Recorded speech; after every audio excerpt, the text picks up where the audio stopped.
If you live in Taylorville, your water rates will go up. Officials just aren't sure when or by how much.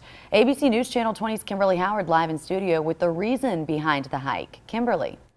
Liz, aldermen unanimously approved constructing a new water plant after finding that revitalizing the one they have would end up costing more than building from scratch. The price tag for the new plant, $23 million. And if you live or work in Taylorville, that money is coming from you.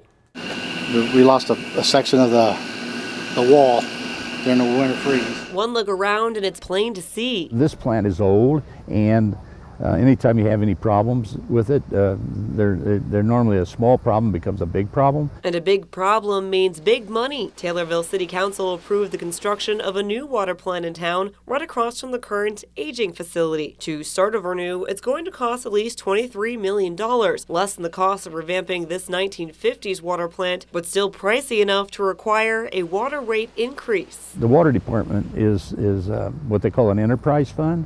And it has to stand alone. You don't use tax money, from the general fund to pay for these improvements. It has to come strictly from the profit of the sale of water. Not only to local homes, but local businesses. Some things you can go without. Water is not one of them for Twyla Helms, who keeps the live flowers outside the wooden flower from wilting. I use water to get the paint off my hands and stuff like that because I do wood crafts. We don't like using, having rate increases on anything, but sometimes it's necessity. A necessity Helms doesn't think will break her bank. There's always going to be Aunt Mary's birthday, something that you need a gift for. But to buy those gifts, people need jobs. Aldermen say they've been in constant contact with Taylorville's largest employer and the water treatment plant's largest user, but they haven't been able to give Alstrom Filtration or anyone else an estimate on just how much the water bill will increase.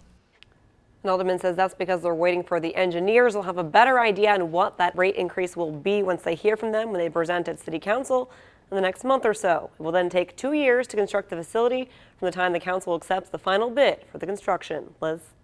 Thanks, Kimberly. And as we just told you, the 24 acres the city is using for the new water plant are right across the street from the old water plant. The city purchased that land for $240,000.